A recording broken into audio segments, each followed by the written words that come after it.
who is Mr. Boris, the author of this very beautiful book? Thank you so much, Mr. Abed. Yes. Thank you so much for the platform. Yes. It's a very great platform, and I appreciate you for this. Yes. My name is Mugambe Boris, and I'm an industrial and organizational psychologist. I'm the author of the book, Telecommuting, a Post COVID-19 Wave in Human Resource Management and Development, which was released in the middle of the pandemic. I've had people ask me why I talked about the post, yet we are still battling with the pandemic. Indeed. but it's very interesting that we have hope that this will go and we shall have the post in time. Indeed. And going forward, it's always good to predict and plan for the future. Indeed. So yes, please. I'm very, very happy to be part of this, and I look forward to sharing a lot with all the authors and the public at large. Thank you. Okay. So, as a psychologist, for purposes, because that is what I got from your introduction, as a psychologist, what propelled you to write this very beautiful book? Oh, yeah, that's an interesting question. I think most of the people have always asked me about that. But for matters of clarity, psychology is a very wide field. It's a very, very wide field with different branches. So branches, I mean, from counseling psychology to forensic psychology to development psychology to organizational psychology. So psychology is a lot. It covers a lot of things. So as an industry and organizational psychology, as psychologists are meant to do research about what is happening in different workplaces, design and propose suggestions, make recommendations that can be adopted by different organizations and companies in order to boost performance and ensure that the employees, one, they are safe, two, they are doing what they are meant to be doing. That goes along with finding the rightful people to do the rightful job, which goes along with recruitment, selection, and posting of employees. But most importantly, ensure that these people, as they are working, they are performing, and you easily understand their behaviors, you understand their characteristics. So that directly connects to the theme of the book, that as an industrial psychologist, that's our job. So my book is directly related to my field of specialization. So it means you never ran out of the psychological part. Everything that was captured in this book is still in the field of psychology, if at all I got you right. Exactly. Okay. So what is your best genre in writing? What do you really base on in writing? Usually I'm very flexible to do different genres, but this time I wanted to write something that is in line with what I'm really doing. Because most of the times we tend to assume that the manuals that, when you're given a job, you're given a manual of what you're supposed to be doing. Sometimes we tend to think that that is enough for the employees. But as a psychologist, I know human beings are meant to learn every day. You don't limit a human being, from learning and learning some of the things. So I know I have the capacity to do poems, to do other forms of other genres in terms of books, but I wanted to first enrich my field because I know some of the things are still missing along the way. So I might say I am now focusing on writing more books, but targeting the line that I'm already in now. Yes, the line of psychology, the line of psychology and human resource, isn't it? Oh, exactly. Okay. So you have talked about the thing that we have to learn every day, but I'm looking at the thing that Africans don't read in general. If at all you were following the riots that were happening in South Africa, whereby people looted everything apart from bookshops, that was a sign that Africans don't mind about reading. What's your take about this notion that Africans don't read books?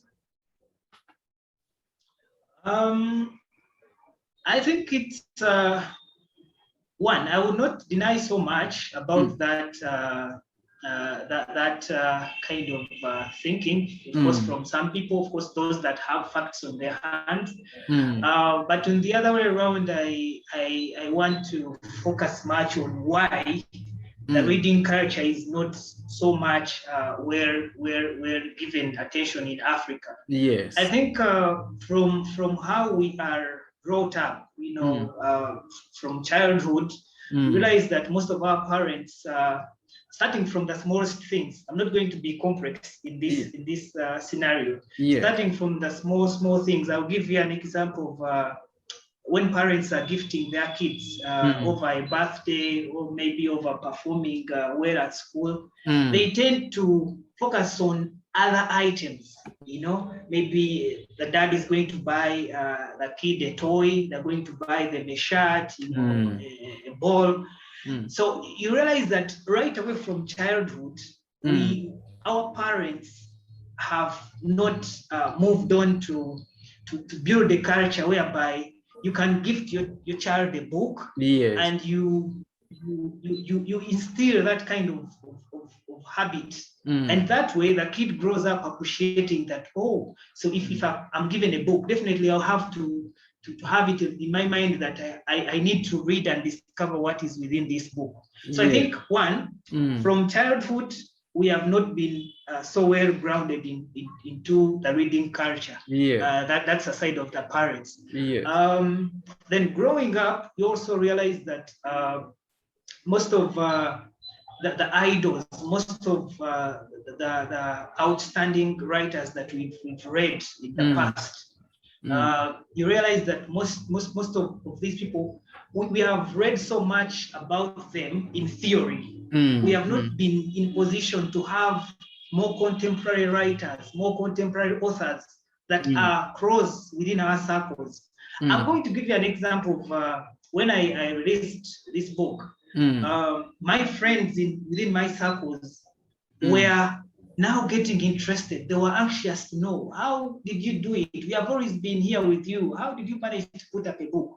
So, and even my other little sisters and brothers at home, they now looked at me as, an inspiration, as an idol. So I now imagine if in our different circles, we had people who are writing, who are putting out different genres, who are having their articles being published in our country newspapers. That way we build that culture. So I would agree with you. We are not doing well in terms of how we are supposed to be reading, but I think it's now upon us as contemporary authors and writers to try within our means and do what we can going forward. But I believe there is hope that we can change the facts and the statistics at hand. Yes. So if I got you right, you're saying that if at all we want to improve the reading culture, it has to start from childhood. Let children be motivated into reading. That's how we can improve the reading and the reading culture, to be specific. There is that right? Oh yes, because I believe some of the memories that we have during our childhood experiences, they keep coming up even when we have grown up, even when we are transferring some of these things to our kids. You find that it's a rare case for you to run away what you went through from childhood. Most of the times you always rotate around that. So if I was gifted a book, at one point I will also be gifted to someone else, whether my peer or maybe my kid or maybe someone, and that way we build a culture, because systematically we can get there. That's what I think. Okay, so let us now focus on this very beautiful book. What is the story behind your book? Okay, so the story behind this book, like you already mentioned, when we were hit by COVID-19, so unfortunate that it caught almost everyone off guard, starting from individuals to families to different companies and different government institutions and all the big states in this world. So when we were hit by this, a lot of people tried to find ways of how they would easily catch up. And among the most outstanding that caught my attention were how different workplaces, different directors, different proprietors of different farms and ventures, tried by all means, and different government, institutions tried to gamble around to ensure that at least they continue with work. Because remember, all people were being sent home. They were encouraged to work from home. The numbers were being limited even for those essential workers and essential professions.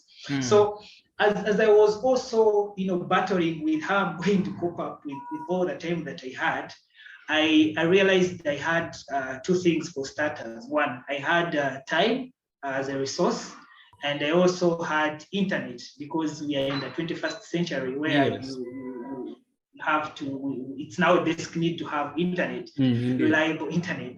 So I tried to combine the two, having time and then you have internet.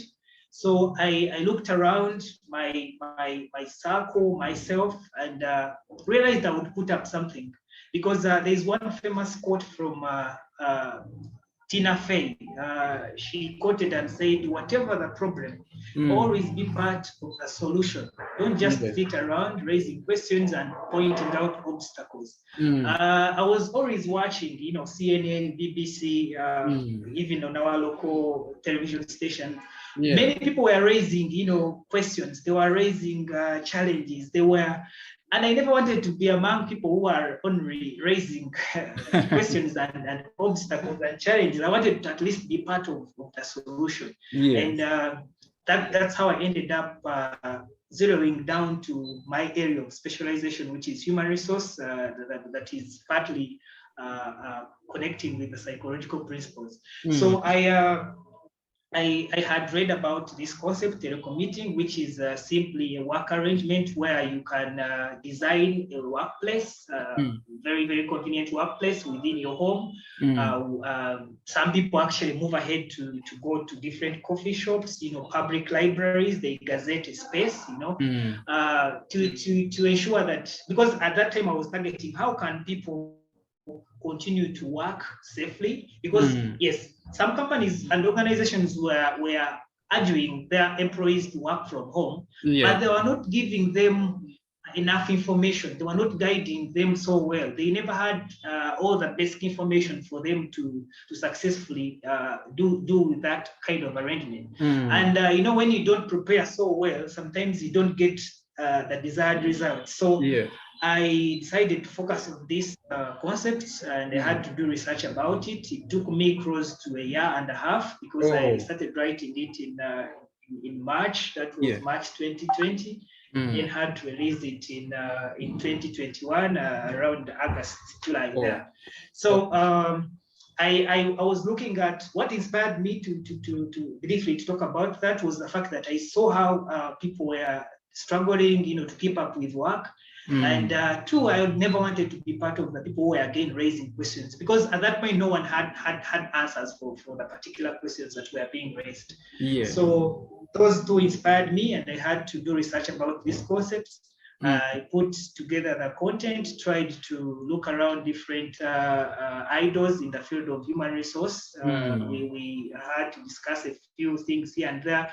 They had to review the book, and it took me some time, and it was really challenging, because at that time you're also not so well in terms of you were alone, you don't have friends. The finances were an issue by then. You're not allowed to move, go and meet and discuss with the person who's supposed to publish it. But I looked at the positive side, amidst all the challenges. What if I put this out? Maybe one or two people can benefit from it.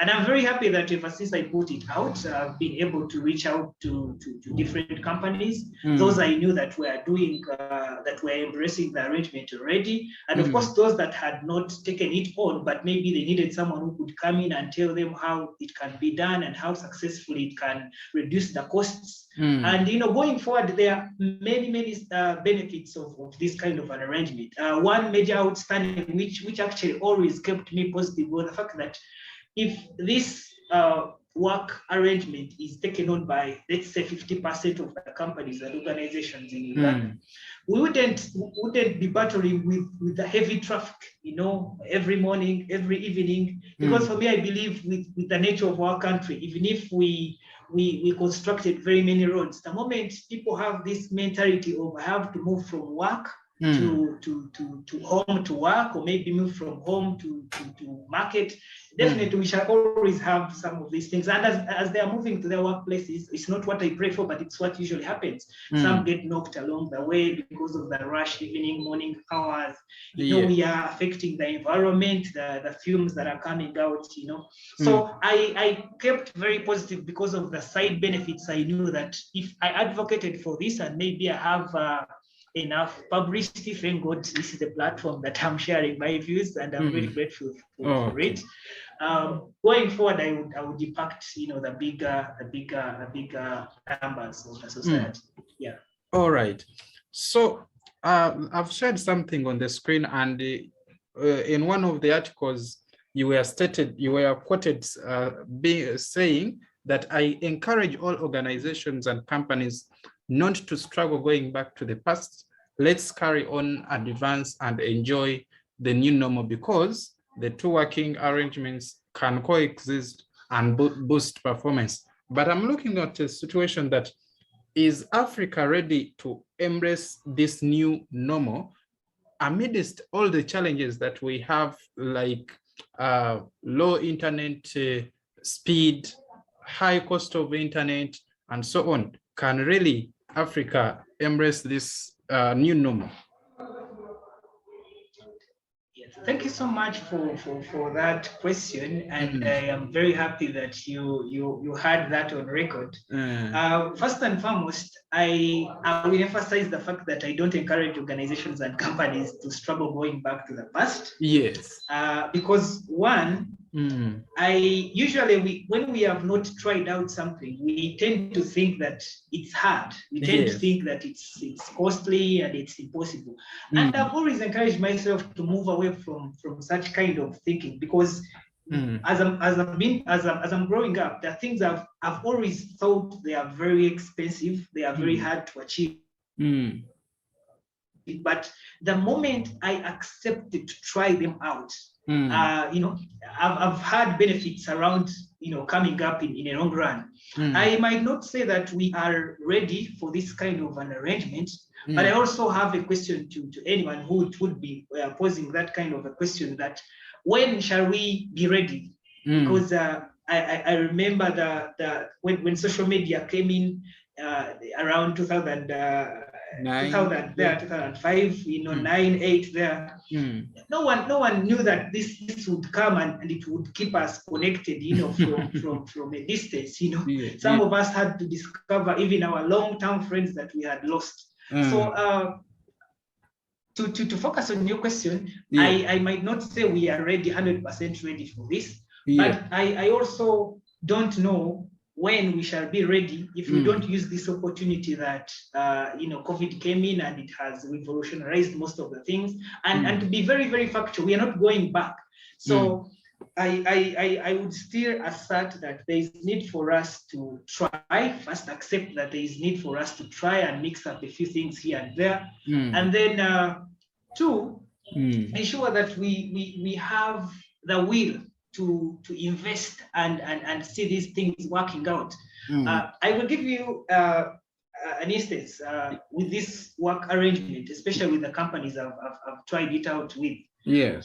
Initially, they were paying fuel for the employees from work, from home to work. They were paying for their lunch, paying for their internet, of course. And you know, as you're paying for that, you're not looking at the time that is always being lost when someone is coming from home to work and when they are leaving work to home. Yes. You know, and we've calculated the costs when someone is working from home, and you've cut the costs of lunch. You've cut the office furniture that you always, the big companies always invest in. You've cut you've now transferred some of those costs to supporting their devices, ensuring that they have reliable connectivity in terms of internet. You know, I've had CEOs testifying that it's more cheaper compared to the traditional way of doing things. And I'm very happy that most of these companies have okay, my first clients have not struggled going back to the past. They are now looking at how they can get softwares, you know, best softwares to monitor performance, looking at how best they can ensure that these people are well connected, you know. And like I said, these two can always be merged so that we look where we get the bigger benefits going forward. Okay. All right. So I've got all that information from you. I'm looking at a scenario that you're trying to cut costs in employment or in given companies. Now, don't you look at a scenario that many people are bound to lose jobs because of this thing that you're proposing? Because I'm looking at people like the transporters, the office messengers, and so on.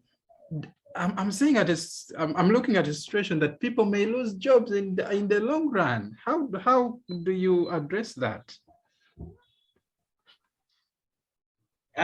Yeah, thank you so much again for that interesting question. I like the fact that we are very flowing in this interesting conversation. Yes. I will still take you back to when the Industrial Revolution took place some years ago, 1947, around there. Not sure the facts. It caught the entire world off guard. And people lost jobs.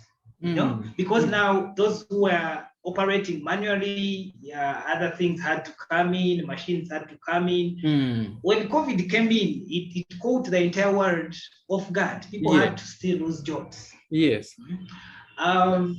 We've been into the fourth, I think, industrial revolution. Now we are transferring to the fifth, and we expect people to lose jobs. Yes. But going forward, we have to focus on, okay, besides people losing jobs, of course, not all of them, but a few of them. Yes. When change comes in, we always expect it to come with its own side effects and of course positives.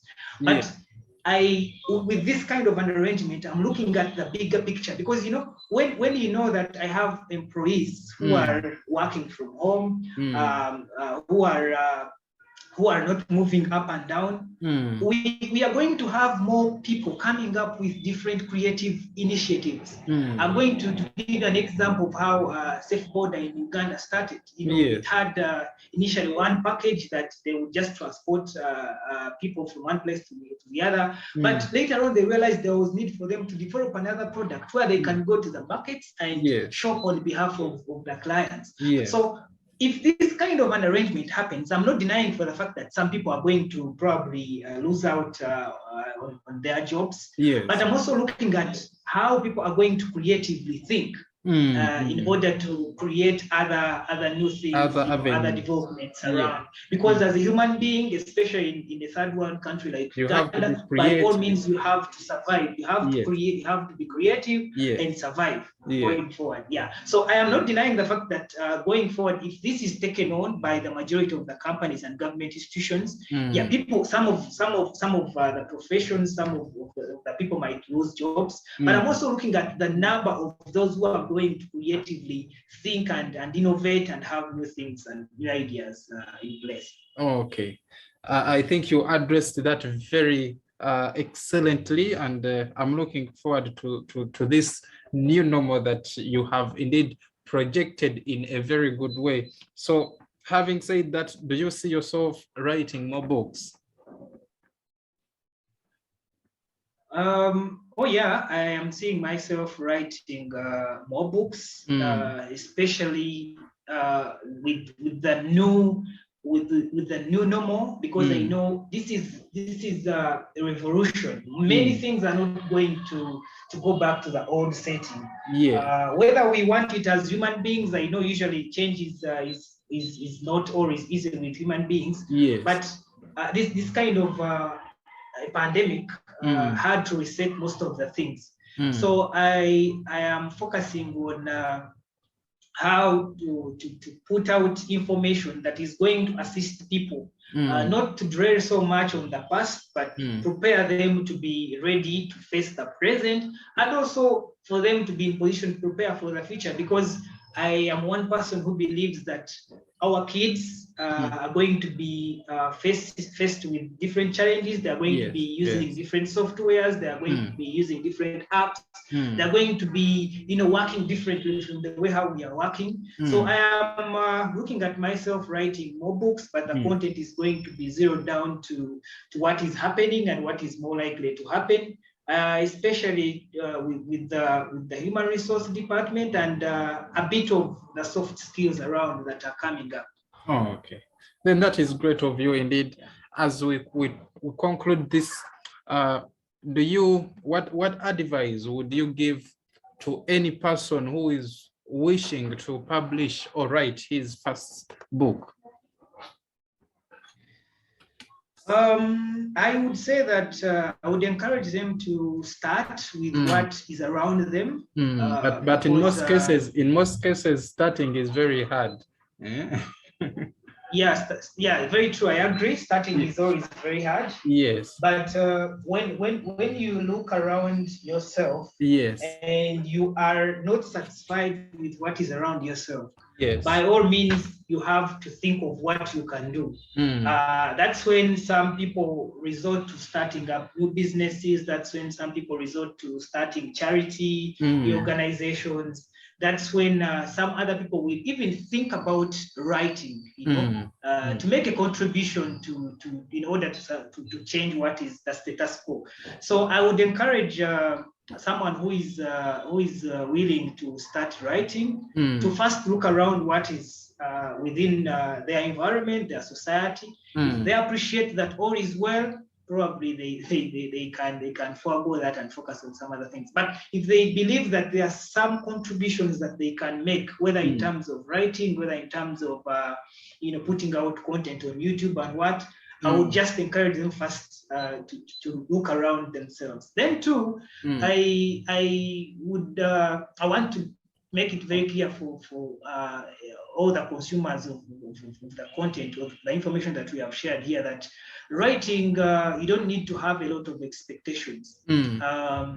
When you put out information, usually you're trying to bring people, you're trying to interest people to what you're trying to inform them, to what you're advocating for. And usually that does not pay off. It doesn't, come along with very many benefits, because again, you have put in your time, you have put in your resources, your content is out, and then you have to interest people to focus on it, So I would encourage them not to expect a lot, especially when they're writing, when they're putting out some of this information.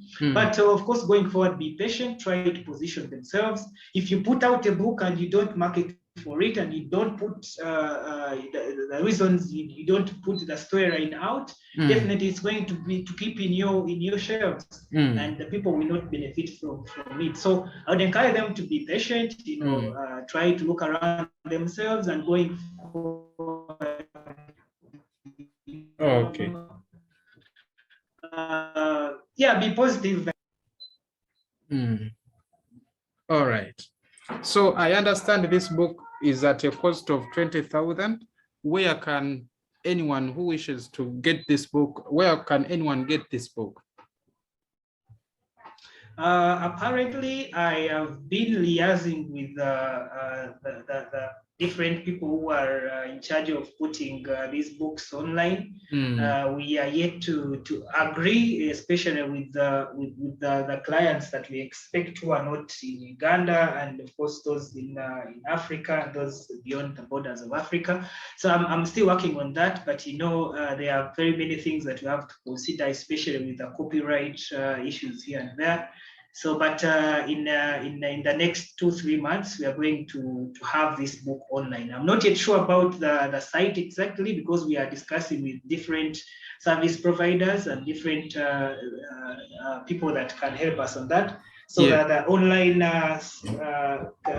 online section will be catered for, because I have them in my mind.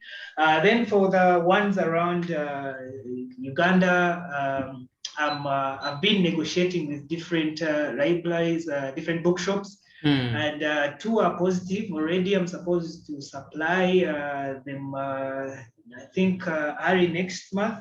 But for now, I'm distributing these books on my own, using my different contacts around.